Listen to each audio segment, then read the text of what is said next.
Magic in the air. Heads and toes so clear. Look out.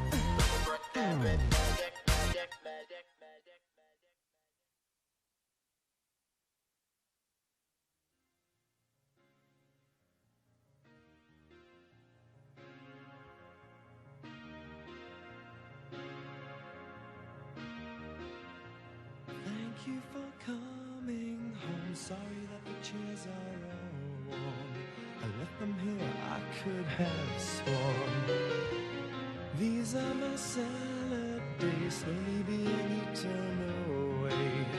Just another play for today. Oh, but I'm proud of you, but I'm proud of you. Nothing left to make me feel small. Luck has left me standing so tall.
Your ethnicity. This is the only party that provides equal opportunities for the people who want to work hard and get somewhere.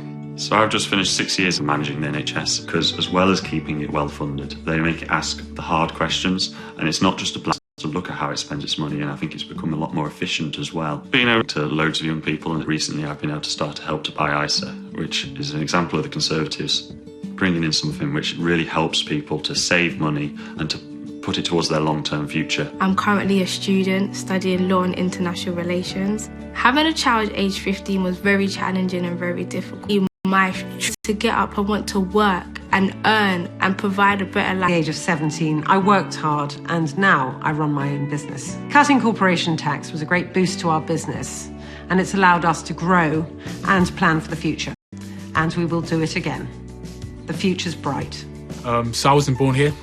I was born in Ghana, and I think it shows how your hard work can lead to great rewards. But for those who don't want to go to university, introduce other pathways for them to go to apprenticeship schemes or T-levels to broaden their horizons and give them better opportunities in life. We're creating a country where there is real opportunity for people to make the most of and be real. I believe that it doesn't matter where you want to get their full potential. And after we leave the EU, we want a united kingdom that we can all vast public services, a society that is fair and rewarding, a youth's heart.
Thank you. Thank you very much. Well, ladies and gentlemen, it's good to... It shows what I've been asked to tell you a strange thing, a job for your country. I don't think you should refuse the request, do you? No.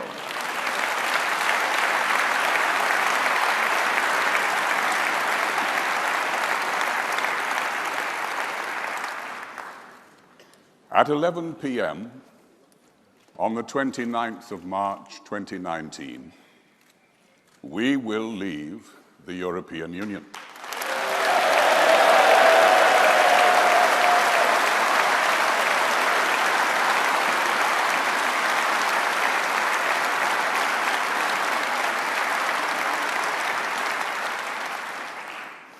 And soon thereafter, in an extraordinary moment in our history, the EU institutions will no longer have the right to make laws for our country.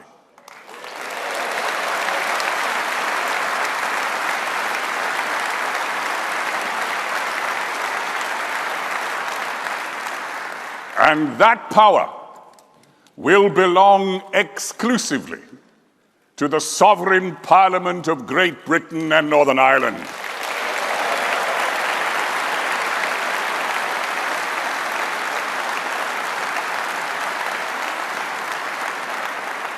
Ladies and gentlemen, that is a precious prize. Like millions of others, I voted to leave the European Union. Not because I didn't wish to continue our special and close friendship and collaboration with our friends there, but because the political and democratic price of ever closer union was just too high.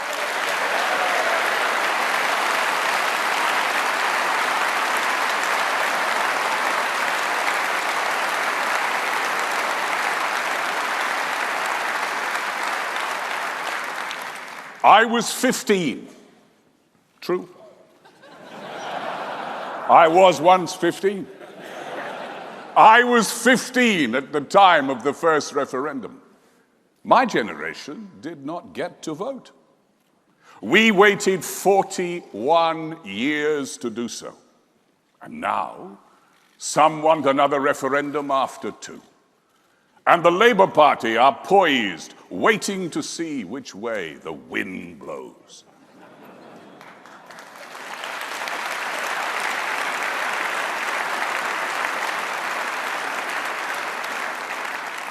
But this government and this Prime Minister will not be deflected from the solemn obligation that is imposed upon a government when 544 members of Parliament voted to devolve the decision to leave to the British people.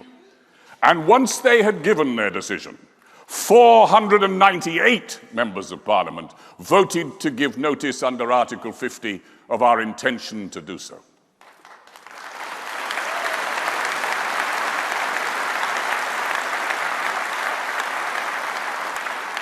She will deliver the prize that millions voted for and fulfill the largest democratic mandate that any vote has ever returned in our history.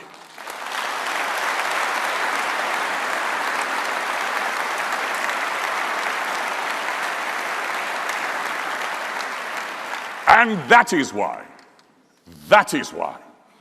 I accepted her request to join this government as its Attorney General. Because it will take a dogged, determined, single-minded clarity and firmness of purpose to translate that decision into reality. And it was clear to me then, and even more so now, that the Prime Minister will not flinch from her duty and the central mission that the people of this country have set us. To take control of our borders, as Sajid Javid has announced, to resume full sovereign rights over our laws, as we will assuredly do under our proposals, to cease the obligation to support the future budgets of the EU by huge annual payments. But in the real world, nothing so valuable is ever gained without sacrifice and compromise. And as Dominic Raab, in his excellent speech here, said, in a negotiation, pragmatism is inevitable and necessary. Since the 17th century, the special genius of the British peoples has been the flexibility to find compromises and constitutional arrangements that may not possess ideological or theoretical purity, but which work.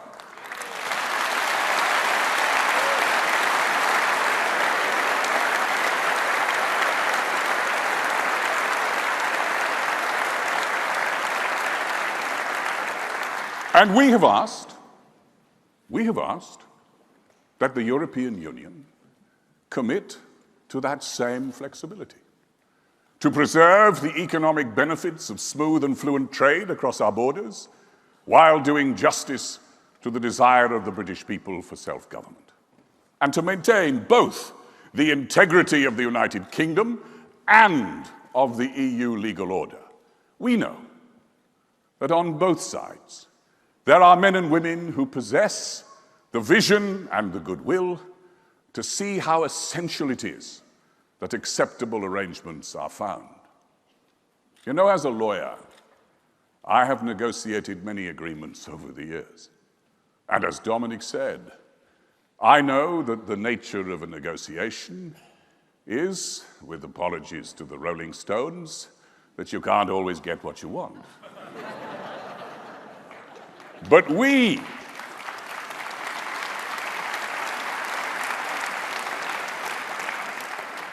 have to be grown up about it. And we have now reached the critical moment when I am convinced we must resolve to put aside our differences and unite behind the Prime Minister to ensure that the decision of the 23rd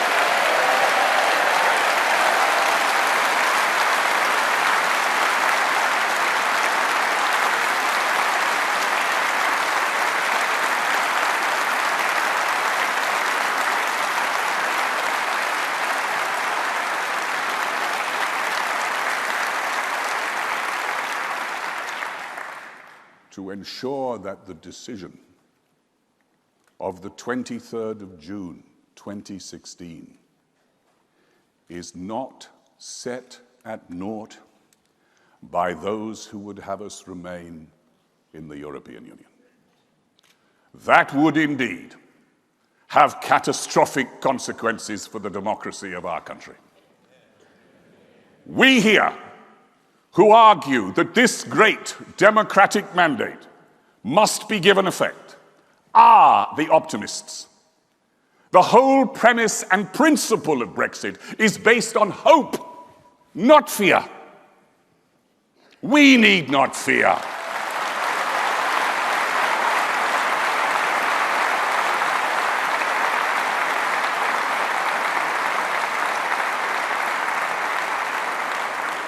We need not fear self-government.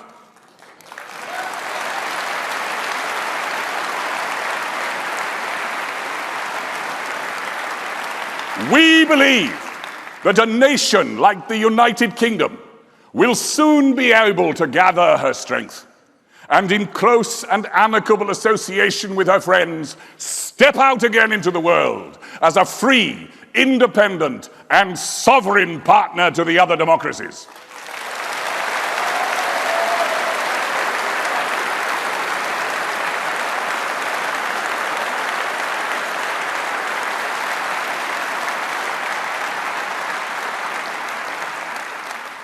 To build a future of opportunity, the seeds of which have been sown here this week for all the generations of her people.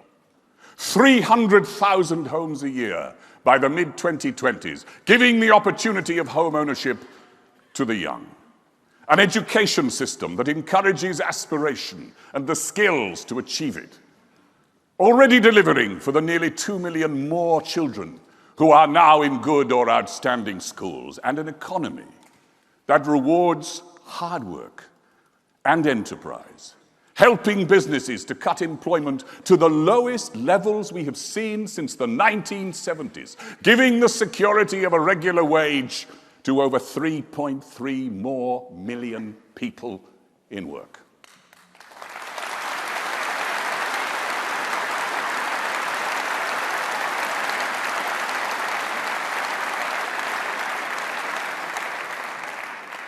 And so, let us say with Milton, methinks I see in my mind a noble and puissant nation, rousing herself like a strong man after sleep, and shaking her invincible locks.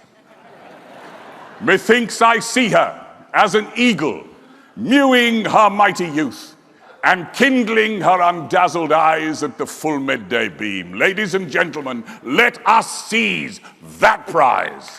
Thank you. Thank you. Thank you. Thank you.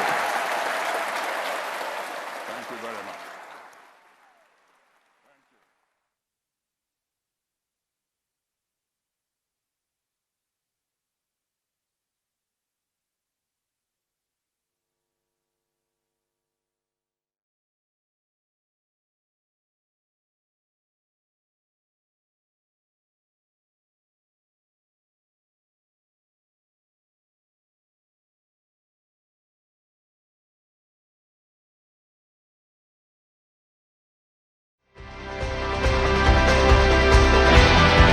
What's happened under the Conservatives?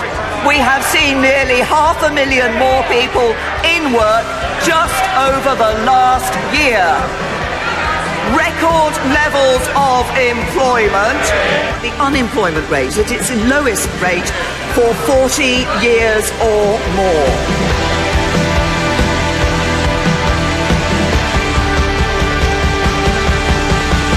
Government that has taken 4 million people out of paying income tax altogether. That is helping people on low incomes in this country. Same time as we do that, my vision is for a global Britain that is trading around the world, independent, playing its role on the world stage.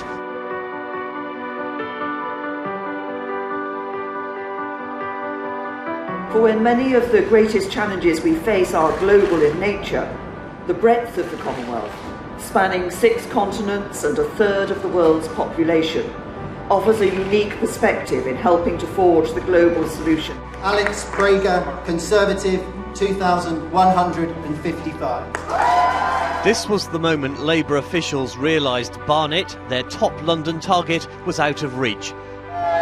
Tories retained control at Swindon as the Conservatives kept their strongholds across the capital, in Kensington and Chelsea, Westminster and here in Wandsworth, despite concerted canvassing by Labour.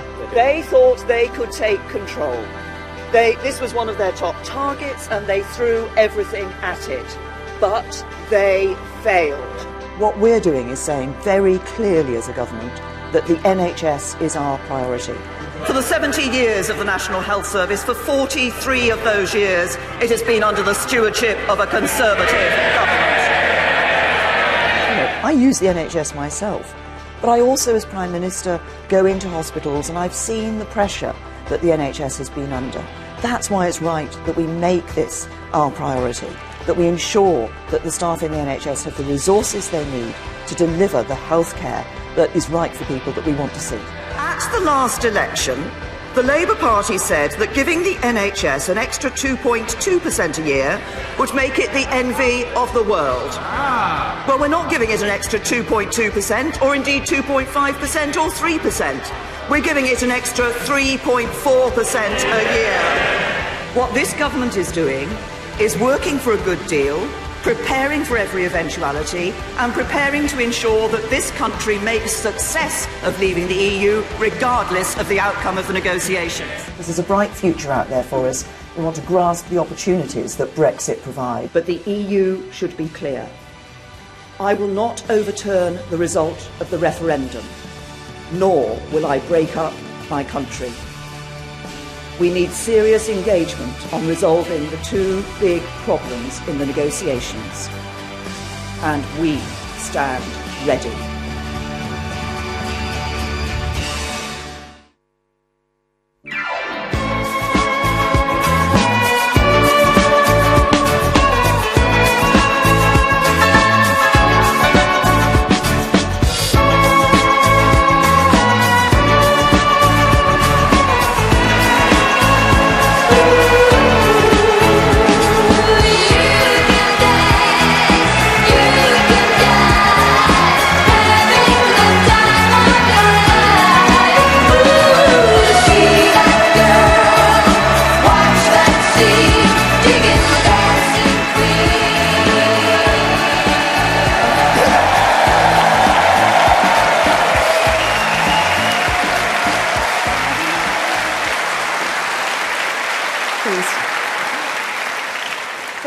Thank you very much for that warm welcome.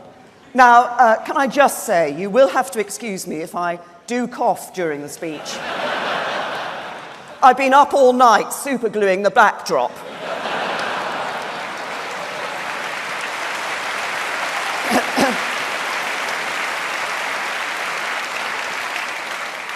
Mind you, I suppose if anything happens, I could just ask to borrow the voice of Geoffrey Cox. Wasn't that fantastic?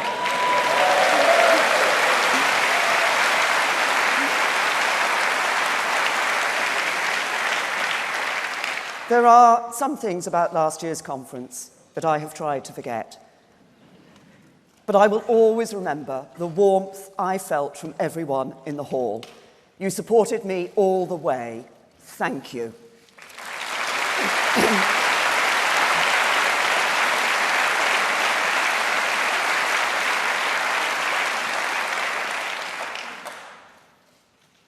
This year marks a century since the end of the First World War.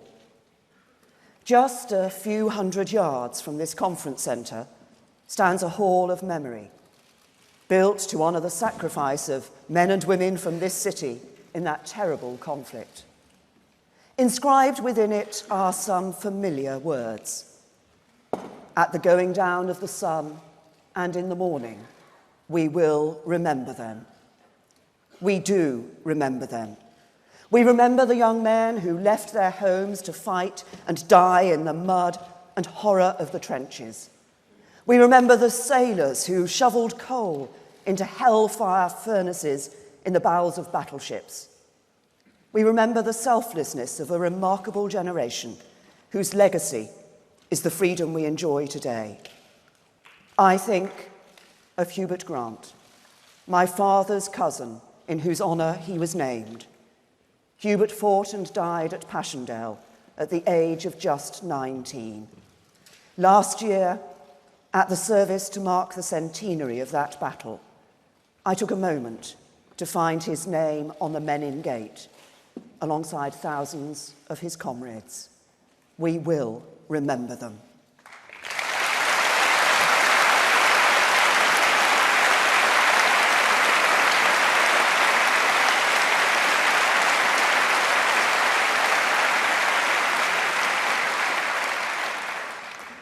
But the builders of that Hall of Memory also wanted us to do something else. Alongside a commitment to remember, they inscribed a command that still calls to us today. See to it that they shall not have suffered and died in vain. Those words express a determination that transformed our country. A determination that the men who returned from the quagmires of Passchendaele to their families here in Birmingham and across the land should have homes fit for heroes. That the women who made munitions, kept the buses and trains running, served as firefighters and police officers should have a voice in our democracy. That a country which stood together in solidarity with people of every class sharing the danger should become a fairer place. A generation later, another victory built on shared sacrifice renewed that determination. Twice in a century, Britain came together to beat the odds and build a better future. A stronger democracy in the Mother of Parliaments, where every person, no matter their gender, no matter their class, has an equal voice. A fairer economy in the home of the free market, where enterprise creates wealth to fund great public services. A more secure future in the post-war world, where former enemies become friends, and the transatlantic alliance makes our world a safer place. We must recapture that spirit of common purpose, because the lesson of that remarkable generation is clear. If we come together, there is no limit to what we can achieve. Our future is in our hands.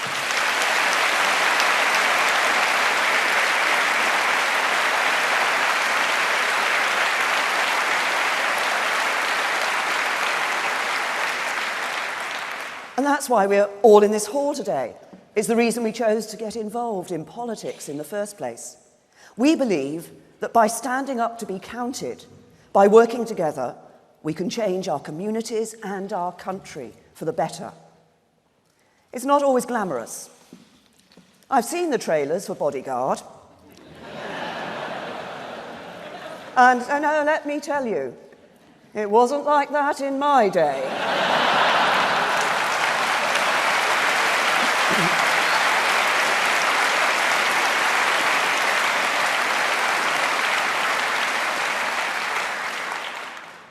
But real politics involves a lot of hard graft, knocking on doors in all weathers, delivering bundles of leaflets.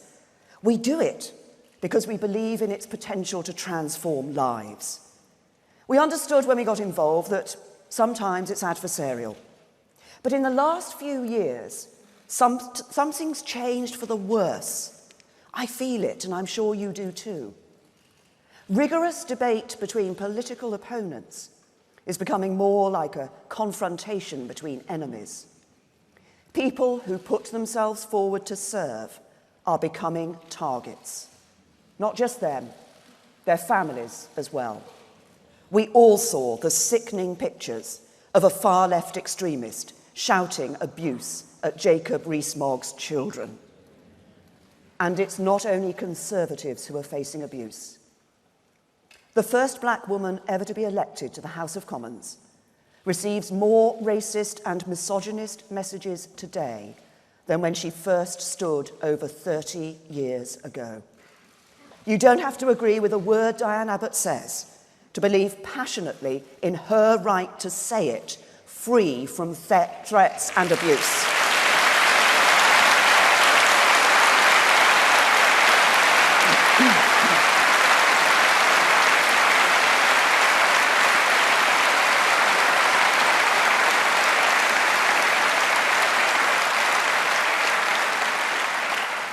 Some people have lost sight of the fact that political differences are not everything.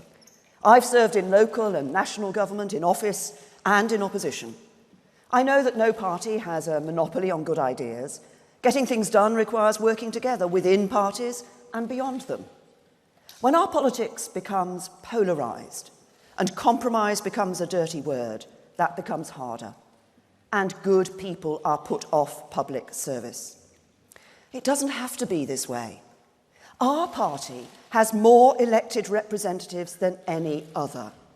We have in our hands the power to set a standard of decency that will be an example for others to follow. The late John McCain, who spoke at this conference 12 years ago, put it like this: "We argue and compete, and sometimes even vilify each other in our raucous public debates. But we have always had so much more in common with each other than in disagreement." That was Jo Cox's message too. It's a truth that the British people instinctively understand, because they are not ideologues. They know we all have a common stake in this country, and that the only path to a better future is one that we walk down together. So let's rise above the abuse. Let's make a positive case for our values that will cut through the bitterness and bile that is poisoning our politics. And let's say it loud and clear: Conservatives will always stand up for a politics that unites us rather than divides us.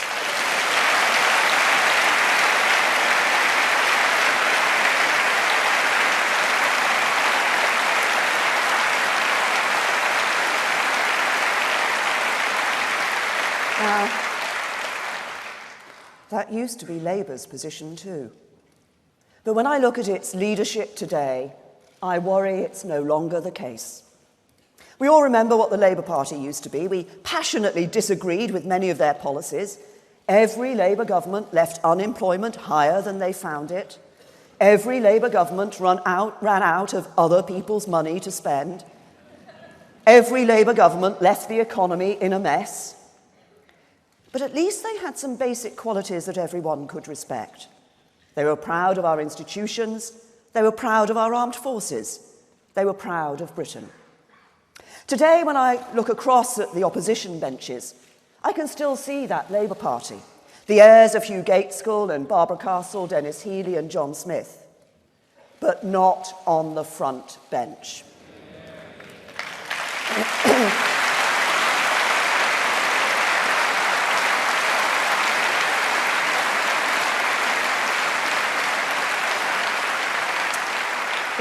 Instead, their faces stare blankly out from the rows behind, while another party occupies prime position, the Jeremy Corbyn party. The Jeremy Corbyn party rejects the common values that once bridged our political divide. Just compare Jeremy Corbyn's behaviour to that of his predecessors. Would Neil Kinnock, who stood up to the hard left, have stood by while his own MPs faced deselection and needed police protection at their party conference? Would Jim Callaghan, who served in the Royal Navy, have asked the Russian government to confirm the findings of our own intelligence agencies? Would Clement Attlee, Churchill's trusted deputy during the Second World War, have told British Jews they didn't know the meaning of anti-Semitism? What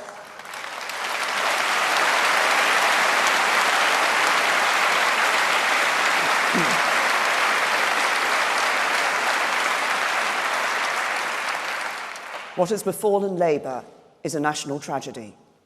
What has it come to when Jewish families today seriously discuss where they should go if Jeremy Corbyn becomes Prime Minister? When a leading Labour MP says his party is institutionally racist?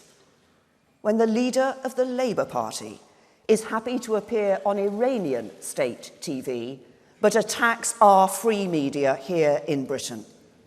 That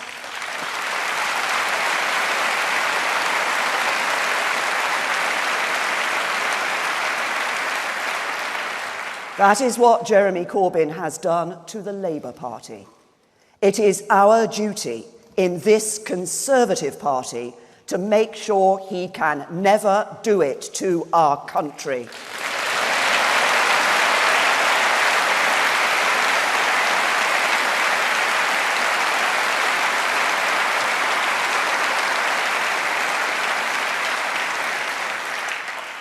To do that, we need to be a party for the whole country. Because today, millions of people who've never supported our party in the past are appalled by what Jeremy Corbyn has done to Labour. They want to support a party that is decent, moderate and patriotic, one that puts the national interest first, delivers on the issues they care about, and is comfortable with modern Britain in all its diversity. And we must show everyone in this country that we are that party. A party that conserves the best of our inheritance, but is not afraid of change. A party of patriotism, but not nationalism. A party that believes in business, but is not afraid to hold businesses to account. A party that believes in the good that government can do, but knows government will never have all the answers. A party that believes your success in life should not be defined by who you love, your faith, the colour of your skin, who your parents were, or where you were raised, but by your talent and your hard work. Above all,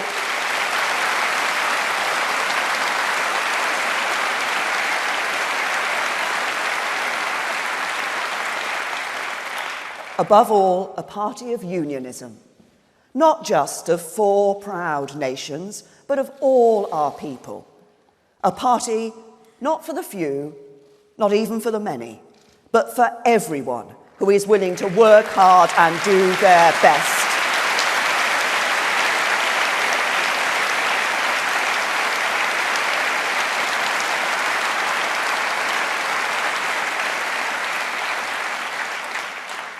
And we must be a party that is not in thrall to ideology, but motivated instead by enduring principles. For me, they can be summed up in 3 words: security, freedom, opportunity. Security for the nation, with strong defences against threats from abroad and protection against threats at home. Security for communities, upheld by the brave men and women of our police forces. Security for individuals and families, provided by a good job, a home of your own, and dignity in old age. And security is the bedrock of freedom. Freedom of thought, freedom of expression, freedom of action. The freedom to make decisions for yourself rather than have them made for you by government. The freedom that our grandparents and great-grandparents fought for against tyranny. The freedom that swept across Eastern Europe when the Soviet Union collapsed and nations were reborn in sovereignty and independence. The freedom that is still denied to many in our world today. But with freedom should always come responsibility. To obey the law even when you disagree with it. To conserve our environment for the next generation. And most especially for those in public life. The responsibility to weigh the impact our words and actions have on other people. And if we are secure and we are free, then opportunity is opened up. The opportunity to take your future in your hands, to dream and strive and achieve a better life. To know that if your dad arrived on a plane from Pakistan, you can become Home Secretary.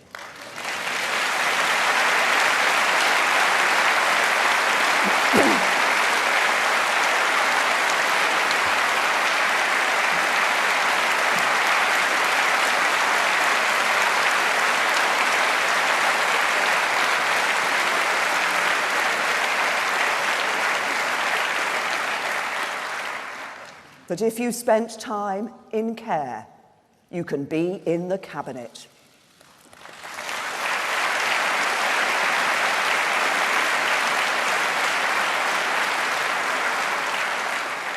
That if your grandparents came to our shores as part of the Windrush generation, you could be the next Mayor of London.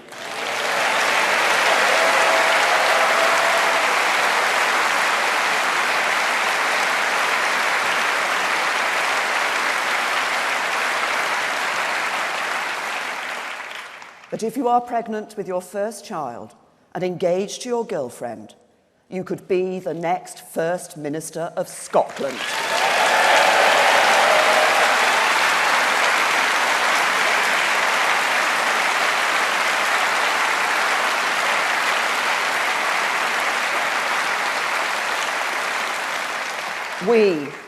We, the Conservative Party, are the party of opportunity.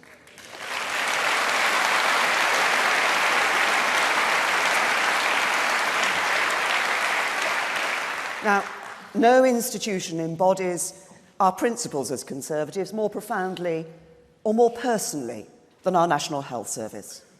It gives every man, woman and child the absolute security of knowing that whenever you are sick, care will be there.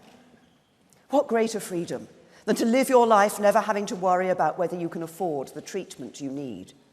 What greater opportunity for a country to make the most of all its talents? The NHS is a service that is there for everyone, free at the point of use, with care based on clinical need, never the ability to pay. These principles are in our country's DNA, and Conservatives will always uphold them. Indeed, Conservatives have looked after our NHS for most of its life. And this year, We gave the NHS a 70th birthday present to be proud of, the biggest cash boost in its history, an extra £394 million every single week.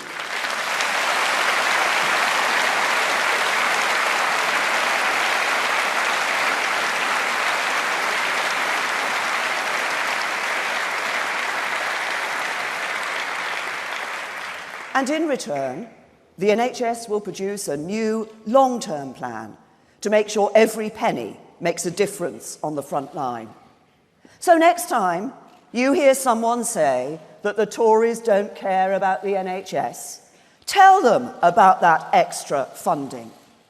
Tell them about the Conservative MPs who work in the NHS in their spare time. Tell them about the Tory Prime Minister who does her job with the help of the wonderful staff of her local NHS trust who help her manage diabetes. Tell them about our Housing Secretary, James Brokenshire. Last year, James officially opened the new Guy's Cancer Centre at Queen Mary's Hospital in his constituency. A few months later, he was a patient.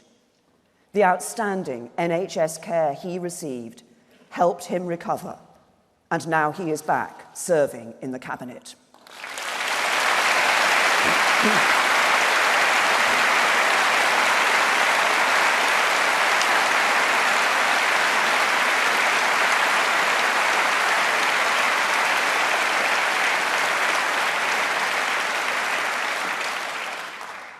Cancer can strike any of us at any time. A few years ago, my goddaughter was diagnosed with cancer. She underwent treatment and it seemed to be working, but then the cancer came back. Last summer, she sent me a text to tell me she was hoping to see another Christmas, but she didn't make it. Half of us will be diagnosed with cancer. All of us know someone who has been. Survival rates are increasing, but we're lagging behind other countries. So today I can announce a new cancer strategy, funded through our 70th birthday investment, which will form a central part of our long-term plan for the NHS. Now, the key to boosting your chance of surviving cancer is early diagnosis. 5-year survival rates for bowel cancer are over 90% if caught early, but less than 10% if diagnosed late.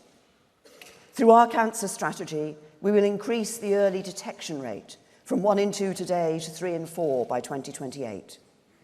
We will do it by lowering the age at which we screen for bowel cancer from 60 to 50, by investing in the very latest scanners, by building more rapid diagnostic centres, one-stop shops that help people get treatment quicker.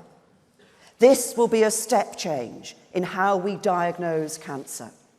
It will mean that by 2028, 55,000 more people will be alive 5 years after their diagnosis compared to today. Every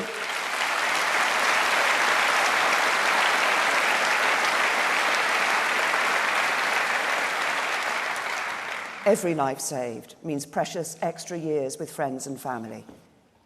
Every life saved means a parent, a partner, a child, a godmother spared the pain of losing a loved one before their time.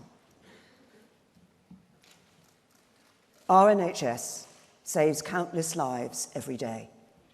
One of my most important responsibilities as Prime Minister is to secure it for the future. And that's what this job is all about, taking the big decisions and doing so in the national interest. That is never more true than when our national security is threatened. Those are the times when I feel most keenly the responsibilities of my office. When I have to ask our brave servicemen and women to put themselves in harm's way, to protect our citizens, to support our allies as we would expect them to support us, to uphold the international rules on which our security depends. Like when the Syrian regime attacked Douma with chemical weapons, killing innocent men, women, and children. We joined with our friends to send a message that the use of chemical weapons will never be tolerated. I took the decision to send RAF jets to strike against Assad's chemical weapons facilities. As Prime Minister, I had to make the call and then be held to account for it. The same was true when Russia launched a chemical attack on the streets of the United Kingdom. I took the decision to expel 23 Russian diplomats who were undeclared intelligence officers. Our allies joined us in degrading Russia's intelligence network. In Parliament, I received almost universal support, from the SNP to the Liberal Democrats and the Labour backbenches. There was just one dissenting voice, Jeremy Corbyn, dismissing the findings of our security services, suggesting that the country responsible for the attack should double-check the findings of our chemical weapons scientists, refusing to lay the blame squarely where it belonged. Just imagine if he were Prime Minister. He says Britain should disarm herself in the hope others follow suit. I say no, we must keep our defences strong to keep our country safe.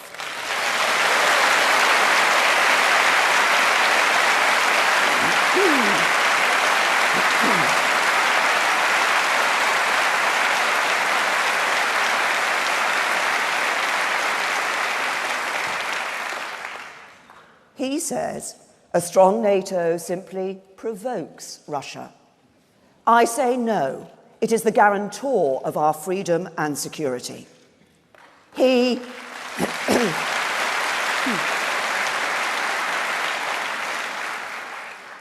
poses as a humanitarian, but he says that military action to save lives is only justified with the approval of the Security Council, effectively giving Russia a veto.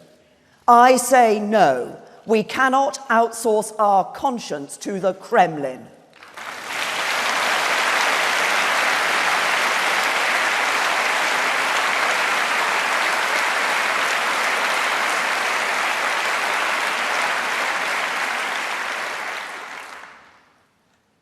Leadership is doing what you believe to be right and having the courage and determination to see it through. And that is the approach I have taken on Brexit. We've had disagreements in this party about Britain's membership of the EU for a long time, so it's no surprise that we've had a range of different views expressed this week. But my job as Prime Minister is to do what I believe to be in the national interest, and that means two things. First, honouring the result of the referendum. MPs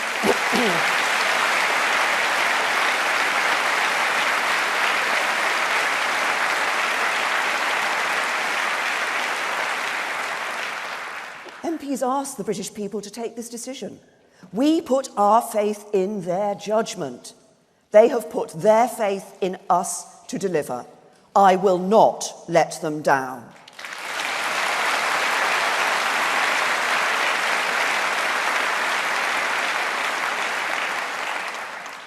And secondly, to seek a good trading and security relationship with our neighbours after we have left. They are our close friends and allies, and we should ensure it stays that way. That's what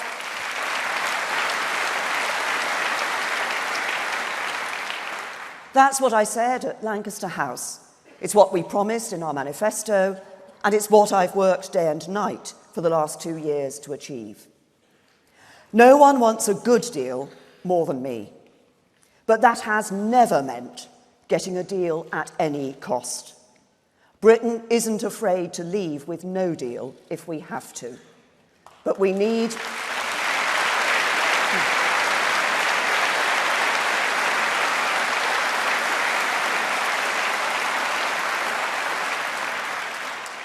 to be honest about it. Leaving without a deal, introducing tariffs and costly checks at the border, would be a bad outcome for the UK and the EU. It would be tough at first, but the resilience and ingenuity of the British people would see us through. Some people ask me to rule out no deal. But if I did that, I would weaken our negotiating position and have to agree to whatever the EU offers. And at the moment, that would mean accepting one of two things. Either a deal that keeps us in the EU in all but name, keeps free movement, keeps vast annual payments, and stops us signing trade deals with other countries, or a deal that carves off Northern Ireland, a part of this country, effectively leaving it in the EU's customs union. So let us send a clear message from this hall today. We will never accept either of those choices.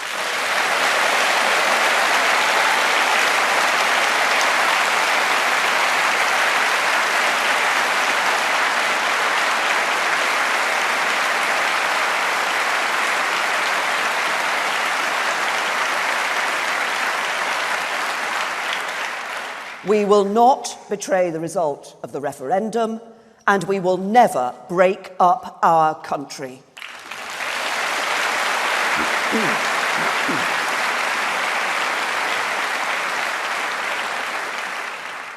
I have treated the European Union with nothing but respect.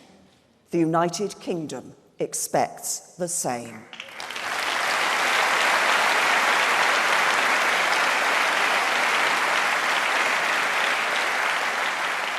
Now, in a negotiation, if you can't accept what the other side proposes, you present an alternative. And this is what we have done. Our proposal is for a free trade deal that provides for frictionless trade in goods. It would protect hundreds of thousands of jobs in the just-in-time supply chains our manufacturing firms rely on. Businesses wouldn't face costly checks when they export to the EU, so they can invest with confidence. And it would protect our precious union, the seamless border in Northern Ireland, a bedrock of peace and stability, would see no change whatsoever. No simple free trade agreement could achieve that, not even one that makes use of the very latest technology. Our proposal would be good for our rural communities, getting us out of the common agricultural policy. It will be good for our coastal communities. We will be out of the common fisheries policy, an independent coastal state once again. And with the UK's biggest fishing fleets based in Scotland, let me say this to Nicola Sturgeon. You claim to stand up for Scotland, but you want to lock Scottish fishermen into the common fisheries policy forever. That's not stronger for Scotland, it's a betrayal of Scotland.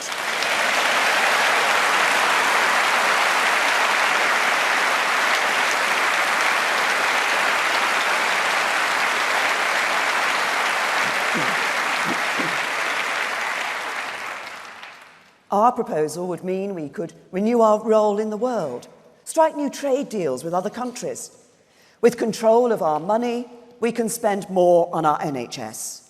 With control of our laws, we can bring decision-making closer to the people and return powers to Westminster, Edinburgh, Cardiff and Belfast. And with control of our borders, we can do something that no British government has been able to do in decades.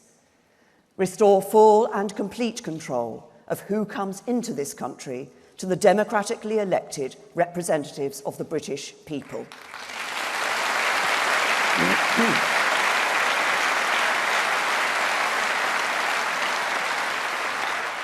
And this is what we will do with the immigration powers we take back.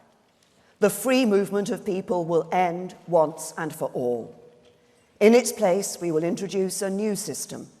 It will be based on what skills you have to offer, not which country you come from. Throughout our history, migrants have made a huge contribution to our country, and they will continue to in the future.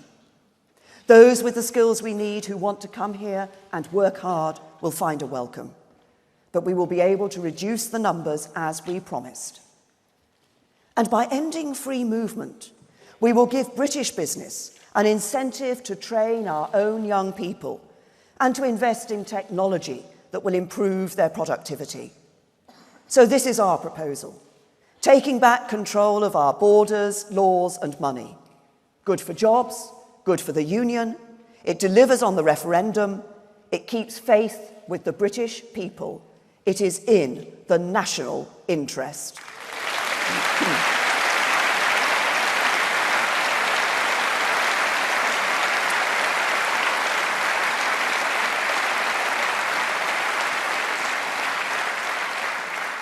Even if we don't all agree on every part of this proposal, we need to come together, because it's time we faced up to what is at risk. We have a Labour Party that, if they were in government, would accept any deal the EU chose to offer, regardless of how bad it was for the UK. But who also say they'll oppose any deal I choose to bring back, regardless of how good it is for the UK. They're not acting in the national interest, but their own political interest. And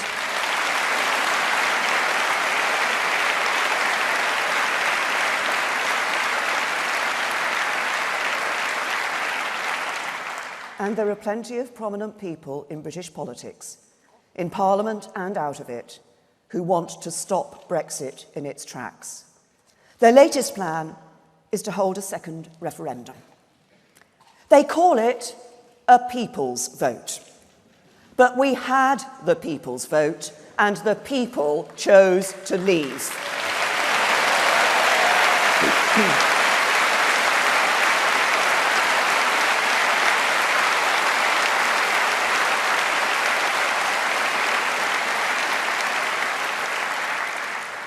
A second referendum would be a politician's vote.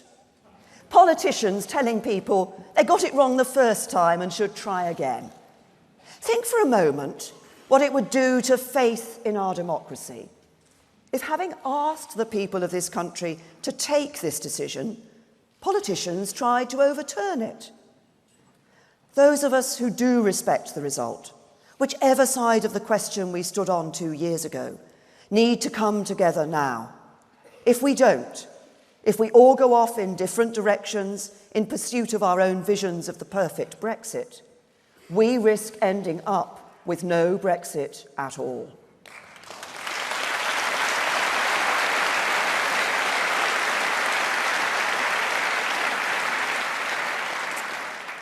And there's another reason why we need to come together. We are entering the toughest phase of the negotiations. You saw in Salzburg that I am standing up for Britain. What we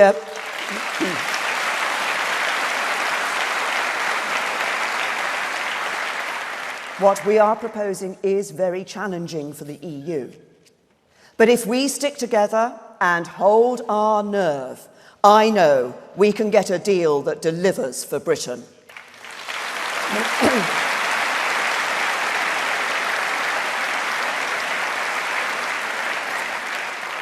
And ultimately, that's what it's all about. The people we serve are not interested in debates about the theory of Brexit. Their livelihoods depend on making a success of it in practice. A Brexit that might make Britain stronger 50 years from now is no good to you if it makes your life harder today. If you work in a factory in Pendle, you need a Brexit that keeps trade friction-free and supply chains flowing. If you're a fisherman in Peterhead, you need a Brexit that delivers full control of our waters. If you run an exporting business in Penarth, you need a Brexit that will open up new global markets. If you live in Pettigo on the Irish border, you need a Brexit that keeps it frictionless and communities connected.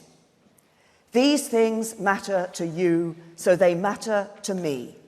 You are the people we are all here to serve, and together we will build a brighter future for the whole United Kingdom.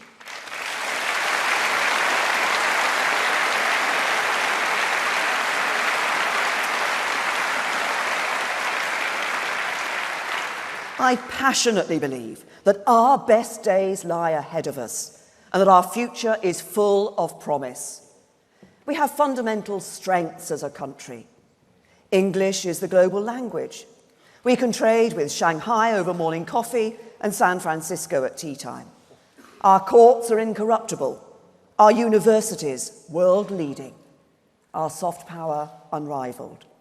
A driving force in the Commonwealth, a permanent member of the UN Security Council. And soon we will retake our own seat at the World Trade Organization. Britain will be a champion.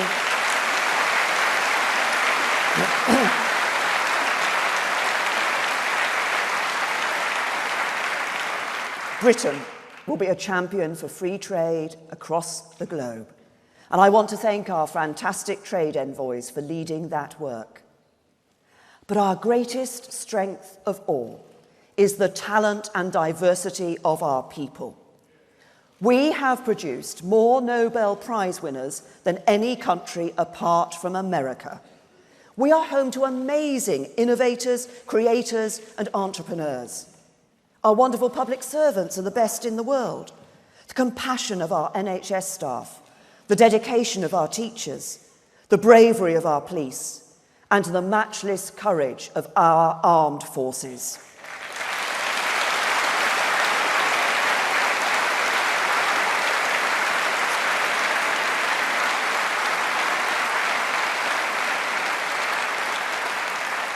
Don't let anyone tell you we don't have what it takes. We have everything we need to succeed. And in 2022, we'll put the best of British creativity and innovation, culture and heritage on show in a year-long festival of Great Britain and Northern Ireland.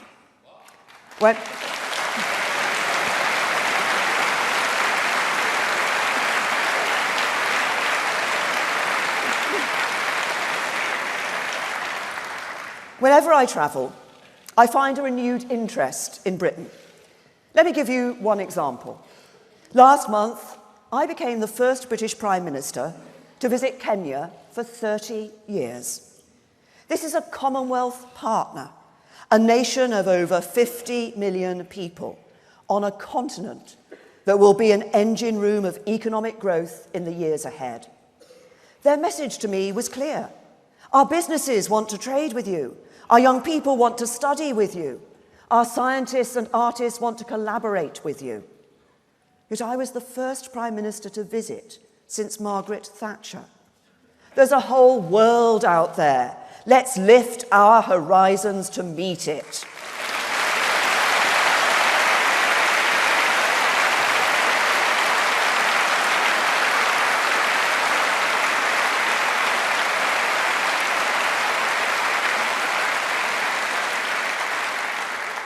The UK has always been an outward-looking trading nation. And as Conservatives, we believe in the power of a well-regulated free market, the greatest agent of collective human progress ever devised. In the last 30 years, extreme poverty has been cut in half.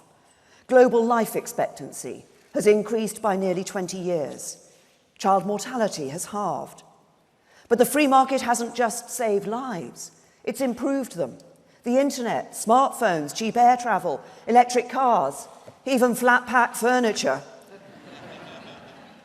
We should defend free markets because it is ordinary working people who benefit.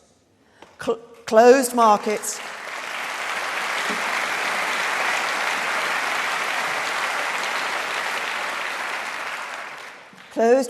and command economies were not overthrown by powerful elites, but by ordinary people. By the shipyard workers of Gdansk, who led the resistance in Poland. By people of all backgrounds who took part in the Velvet Revolution in Czechoslovakia. By the people of East Berlin, who tore down that wall. These were the many, not the few. And when the many have the freedom to choose, they choose freedom.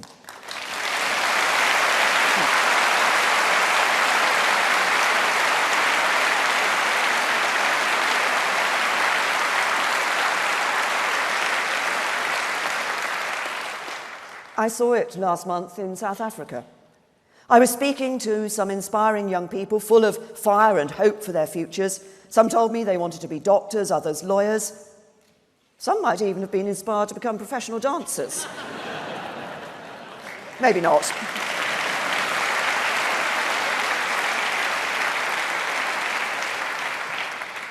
But one young woman said something else. She told me her ambition was to start a business so she could create jobs in her local community. The people in this hall who have started their own businesses will know how thrilling it is to take a risk and start something new. But offering someone a job, creating opportunity for other people, is one of the most socially responsible things you can do. It is an act of public service as noble as any other. To everyone who has done it, we are all in your debt. So we in this party, we in this hall, we say thank you.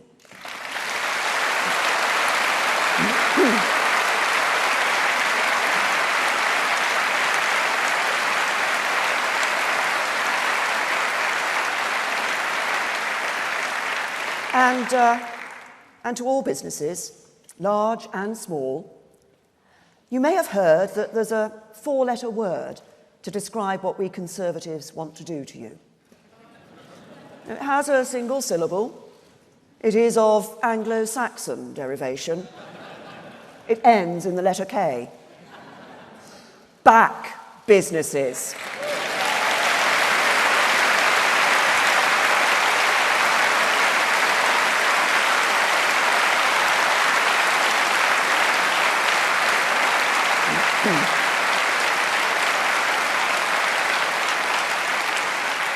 Back them to create jobs and build prosperity. Back them to drive innovation and improve lives. Back them with the lowest corporation tax in the G20. Britain, under my Conservative government, is open for business.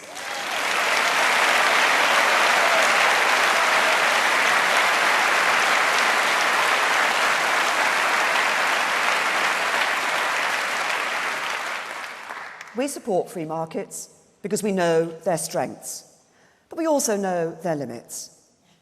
The defining event for a new generation of voters was not the fall of the Berlin Wall, but the collapse of the banks.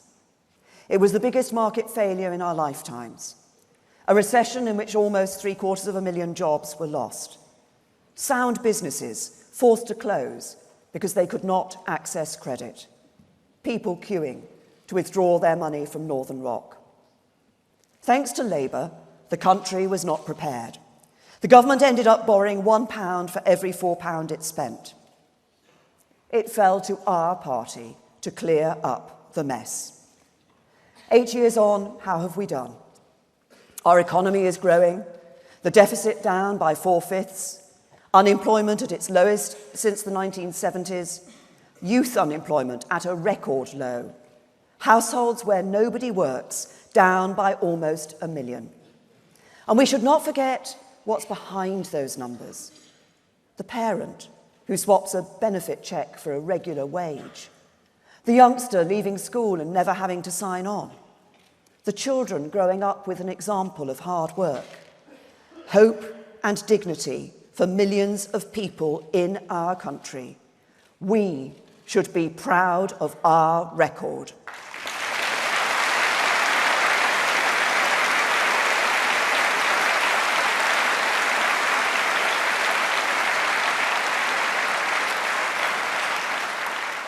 But our pride in those achievements should not blind us to the challenges that remain. The after effects of the crash are still being felt in 4 important ways. Some markets are still not working in the interests of ordinary people. Employment is up, but too many people haven't had a decent pay rise. The deficit is down, but achieving that has been painful. And our economy is growing, but some communities have been left behind. And that's why some people still feel that our economy isn't working for them. And our mission as Conservatives must be to show them that we can build an economy that does. Now, in Liverpool last week, all Labour offered were bogus solutions that would make things worse. Ideas that might seem attractive at first glance, but which would hurt the very people they claim to help. Now, their flagship announcement was a case in point. It would mean the government effectively confiscating a tenth of every company with more than 250 employees.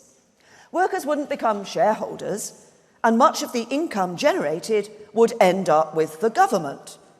They dress it up as employee ownership, but it's a giant stealth tax on enterprise. It would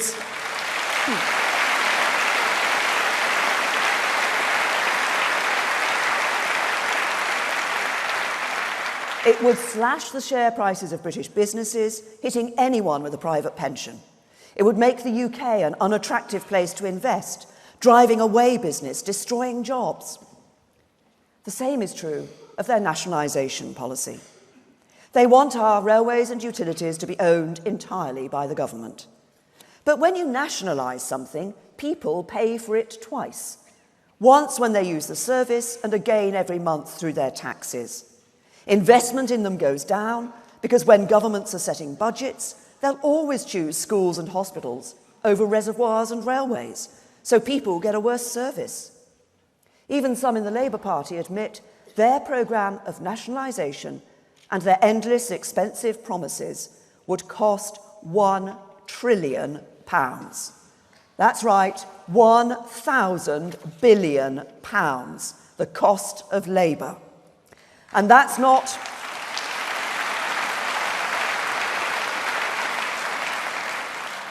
government money, but your money, because Labour would have to pay for it by raising taxes higher and higher. Now, of course, everyone should pay their fair share. But when you raise taxes too high, businesses can't afford to invest. They can't afford to take on new employees. Eventually, they can't afford to operate here at all. They move abroad, create jobs in other countries, pay taxes somewhere else, and leave us poorer. And Labour would also have to increase borrowing again. We already spend more each year on debt interest than we do on our schools. After all the sacrifices we have made, Labour would take us back to square one. And these ideas won't help people who are struggling. They will hurt them. Hurt workers whose jobs would go as businesses left Britain. Hurt pensioners whose savings would be devalued. And hurt young people whose future Labour would mortgage. But however bad the Labour approach is, we must do more than criticise it. We need to show what this Conservative government is doing to address people's concerns. First, we need to make markets work in the interests of ordinary people again.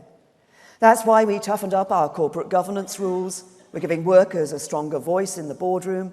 We've changed the rules on bonuses, so bosses are rewarded for long-term performance, not short-term profit. It's why we're, with the gig economy changing how people work, we're changing our employment rules, so new technology can't undermine workers' rights. It's why we introduced the energy price cap, announced at last year's conference and in place for this winter.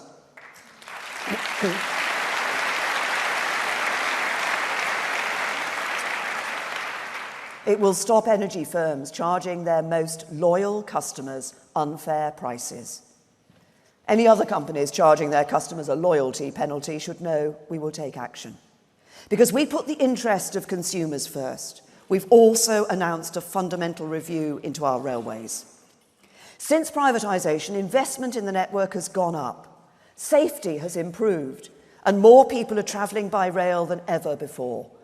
But on some routes, the service has not been good enough. We will fix that. And while we do so, we'll bring in a new system of auto compensation, so that when your train is late, you won't have to waste more time getting your money back. Last year, I made it my personal mission to fix another broken market, housing. We cannot make the case for capitalism if ordinary working people have no chance of owning capital. To put the dream of home ownership back within their reach, we scrapped stamp duty for most first-time buyers. And over 120,000 households have already benefited.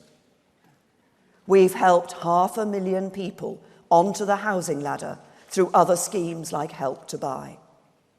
And this week, we've announced that we will charge a higher rate of stamp duty on those buying homes who do not live and pay taxes in the UK, to help level the playing field for British buyers.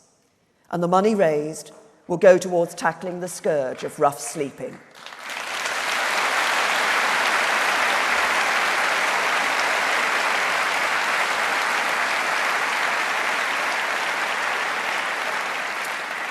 But the truth is that while these measures will help in the short term, we will only fix this broken market by building more homes. And that's what we're doing. More new homes were added to our stock last year than in all but one of the last 30 years. But we need to do better still. The last time Britain was building enough homes half a century ago, local councils made a big contribution. Now, we've opened up the £9 billion affordable housing programme to councils to get them building again. And at last year's conference, I announced an additional £2 billion for affordable housing. But something is still holding many of them back. There's a government cap on how much they can borrow against their housing revenue account assets to fund new developments.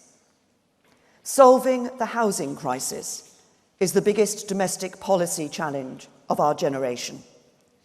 It doesn't make sense to stop councils from playing their part in solving it. So today I can announce that we are scrapping that cap. We will get you...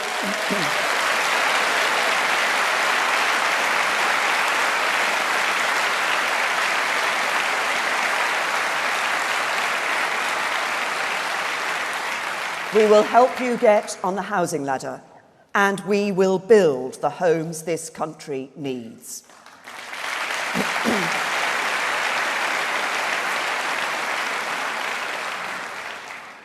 Our next challenge is to help working people with the cost of living. We know how hard people work to make ends meet and provide for their families. It isn't easy, it never has been, and the difference it makes to have a little bit of money left to put away at the end of each month isn't measured in pounds and pence. It's the look on a daughter's face when her mum says she can have the bike she wants for her birthday. It's the joy and precious memories that a week's holiday with the family brings. It's the peace of mind that comes with having some savings. Many people in towns and cities across our country cannot take these things for granted. They are the people this party exists for. They're the people for whom this party must deliver.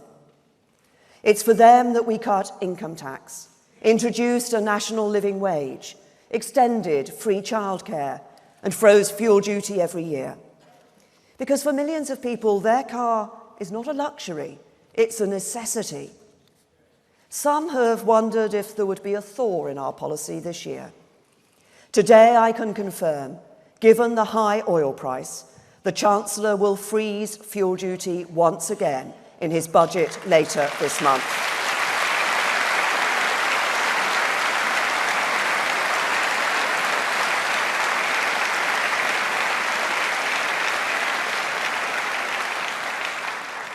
Money in the pockets of hard-working people, a Conservative government that is on their side. Now, third, after a decade of austerity, people need to know that their hard work has paid off. Because of that hard work and the decisions taken by the Chancellor, our national debt is starting to fall for the first time in a generation. This is a historic achievement. But getting to this turning point wasn't easy. Public sector workers have had their wages frozen, local services have had to do more with less, and families felt the squeeze. Fixing our finances was necessary. There must be no return to the uncontrolled borrowing of the past, no undoing of all the progress made of the last 8 years, no taking Britain back to square one. But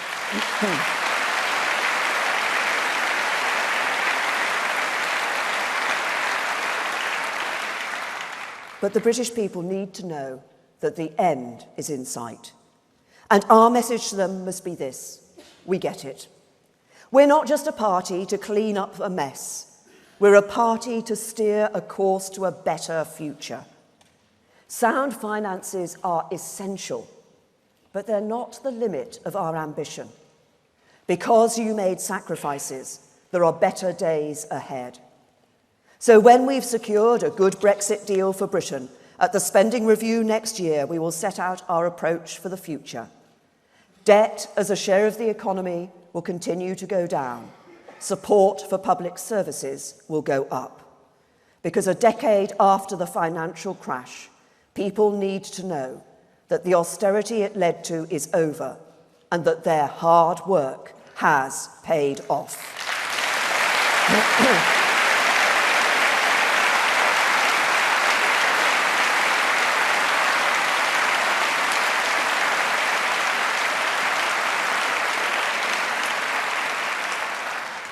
The final challenge is about the future we want for our economy.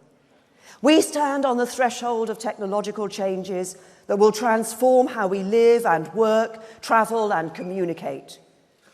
This has the potential to improve the lives of everyone in society, but only if we take the right decisions now. At times of change in the past, the benefits have not been evenly spread. Some communities have been left behind. This time it must be different, because we're all worse off when any part of us is held back. That means doing things differently. Our modern industrial strategy is helping the whole country get ready for the economic change that is coming. We're investing in infrastructure. We're doing more than anyone since the Victorians to upgrade our railways. Our road building programme is the largest since the 1970s. We've taken the big decision to build a third runway at Heathrow. We're driving up research spending so we can be the ideas factory of the future. We're investing in our workforce, helping people train and retrain. We're keeping standards high in our schools. And where Labour want to roll back reform, scrap academies, kill off free schools, we will build more of them, because every child deserves a great start in life.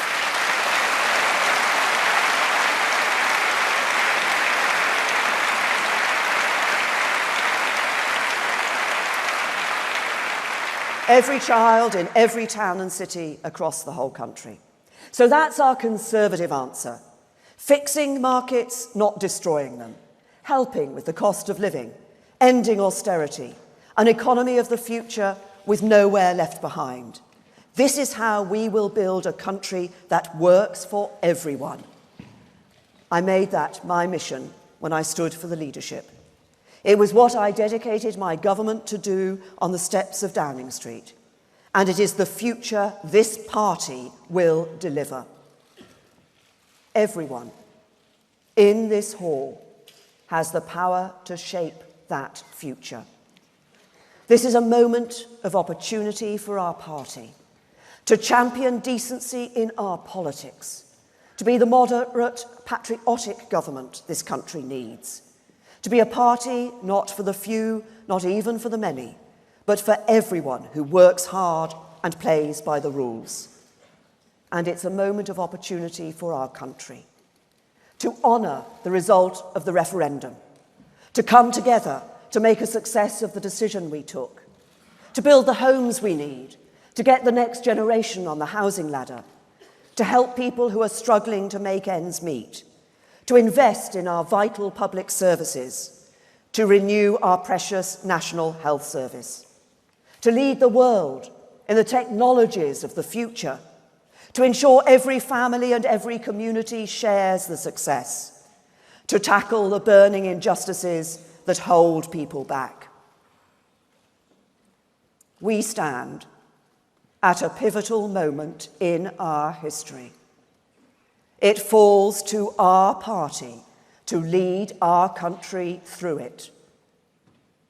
When we come together, there is no limit to what we can achieve. Ours is a great country.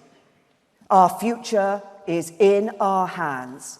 Together, let's seize it. Together, let's build a better Britain.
Place to be with you. Look around, see what you do.